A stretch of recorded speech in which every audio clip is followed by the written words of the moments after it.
आज वापस मुझे मौका दिया, उसके लिए सभी का शुक्रगुजार करता हूँ। आई वॉज वेटिंग, लेकिन क्या कि आज मैं शाम को जा रहा हूँ, लौट रहा हूँ गाँव नेपाल। कल के दिन उपस्थित नहीं हो सकूँगा। मैंने माँ बोधी जी को इन्फॉर्मेशन दिया था।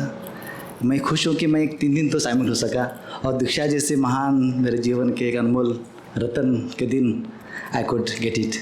सो I am blissful. Thank you very much. मैं अनंत के सभी मित्रों को भी हृदय से नमन करता हूँ। वैसे तो मेरे खुश नसीब भी कहना चाहूँगा इस शरीर की कि इस जीवन में 2 जीवंत सदगुरुओं के से मैं दीक्षा ले सका, एक ओशो से और अनंत श्री से। लेकिन ये मेरे प्रश्न मेरे मन में यही रहा, कल से ही मैं यही सोच रहा था, जब अनंत श्री थे, अनंत श्री हैं, आज जब मैं यूट्यूब में देखता हूँ कि 2015 की, 9 की, 8 की वीडियोज़ हैं, तो वेयर आई वाज। इतनी बड़ी संसार है, इतनी छोटी सी दुनिया है, और I was never encountered. Yes, फिर मन लगा कि 2019 में आकर मैं इनकाउंटर हो सका। मैं तो इस अनंत श्री की सुंदरतम बुद्ध काया तो है ही, देह है, लेकिन उस रूप को ज़्यादा मुझे अच्छा लगता था फ्रैंकली स्पीकिंग। वो ध्यान, ऊर्जा, सजगता के प्रवचन और वो भाव, माय गॉड, वो देखते ही ध्यान लग जाता था। मुझे अभी भी लगती है वो प्रवचनों में। अभी अनंत श्री की जीवन यात्रा में अब लेकिन मेरा तो इस देह से मिलना था, इस रूप में मुझे गुरु को पाना था। उधर वाले रूप में जाने में बस नहीं मिला, यही मेरा 5 मिनट का टाइम लगना है। हाँ नहीं, अरे बाप रे, हाँ नहीं, मैं समझ नहीं पाया। तो मैं यही सोचता हूँ कि कम से कम चलो मुझे इस रूप, और वो जब 2019 में जब मैं नज़दीक से जो गुरु के नज़दीक रहा, तो भी मैं दीक्षा ले नहीं सका, उसके लिए भी मैं क्षमा चाहता हूँ। और आज मैं ले सका, उसके लिए धन्यवाद देना चाहता हूँ आप लोगों का। आपकी करुणा है, आपकी पुकार है। आप कितना भी कहें, एक बात मैं ज़रूर कहूँगा, अब तो मैं कल ही मैंने कहा, अब तो आपने कहा ना, आप तो ऑफिशियली गुरुदेव कह सकते हो विष्णु जी तुम। वैसे आप मेरे तो गुरु तो थे ही, लेकिन एक दीक्षा, एक परंपरा, गुरु शिष्य की एक जोड़ना, एक रोमांस जो भी है, शिष्य और गुरु का गेम में मैं शामिल हूँ, तो मैं गलती करूँगा। तो आप मेरी सफ़ेद बाल को देखकर, इस उम्र को देखकर तगाजा मत कीजिएगा। मैं आपका शिष्य हूँ, आप मुझे जो भी पनिशमेंट देंगे मेरे लिए वो फूल होंगे, आशीष होंगे। तो मैं ये कहना चाहता हूँ कि आप कितना भी कहें कि गुरु शिष्य को नहीं खोजता है, लेकिन मेरा अनुभव कहता है कि गुरु विष्णु ने अवश्य अनंत से वो नहीं खोजा। मेरी क्या औकात थी, मैं 2009 तक where I was, why should not I got it. 1990 में ओशो शरीर से विदा हो गए, और मैं भटकता रहा 2019 तक, 29-30 ईयर्स मेरे जीवन के, क्योंकि मैं ओशो से जुड़ा ही रहा था। उसकी बगिया में फूला, ध्यान, समाधि, ओशोधारा, ये वो हजार सब जगह पहुंचा। मेरे घर में ओशो ध्यान केंद्र है। फिर भी वो जो प्यास थी जीवित सदगुरु को पहचानना, जब तक आपने मुझे यहाँ से सिग्नल नहीं भेजा होता कि विष्णु जी आ जाओ, तो शायद I could not have come. Therefore I से कि कहीं ना कहीं तो गुरु भी जरूर हमें बुलाता है। तो आपकी पुकार के लिए आपके चरणों में नमन करता हूँ। I am indebted grateful to you. अब दूसरी कुछ छोटी छोटी बातें पूछना है आपसे, क्या पूछ ही लूँ। एक तो गुरु शिष्य के बीच जो संवाद है, अंतर का संवाद, मौन संवाद, कल मैंने जैसा शेयर किया था कि मेरे जो दीक्षा के सजीव गुरु के बारे में जो प्रश्न था, उसका निराकरण आपने मुझे मेरे मौन में किया।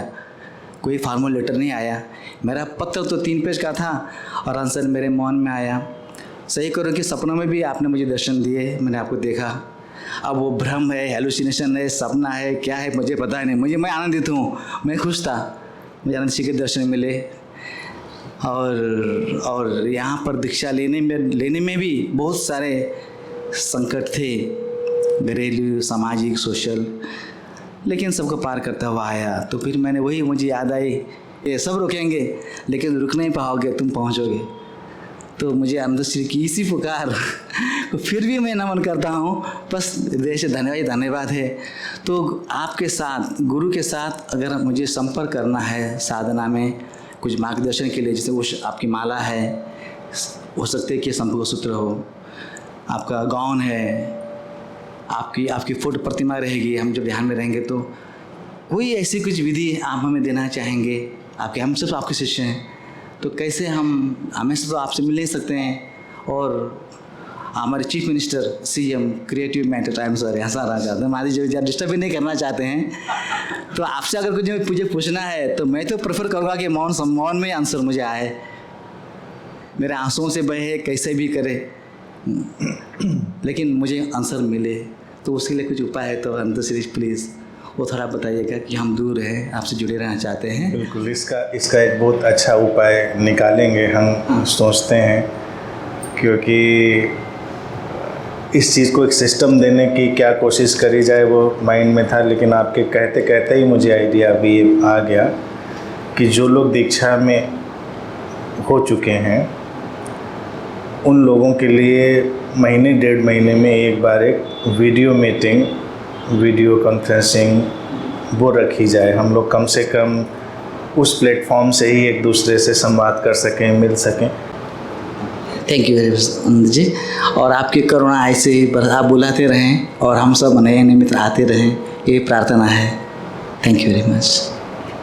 मेरे लिए कुछ संदेश कुछ होगा तो पब्लिक में बस देखिए क्या है कि दीक्षा और सब चीज़ों को जब मैं इतना लाइट कर देता हूँ तो इतना लाइट ना करके लोगों को एक कोशिश ये करनी चाहिए कि कम से कम आधा घंटा घर में या जहाँ कहीं भी हो थोड़ी देर मौन में शांति में बैठें, तो वो आधा घंटा ही एक कलेक्टिव जो एक प्लेटफॉर्म है उसको पैदा करने का काम करेगा, सहायक होगा। तो जो आप बात कह रहे हैं कि मौन में भी उत्तर घटें, संवाद घटें, तो उसके लिए हमको रोज़ एक मौन का वक्त देना चाहिए।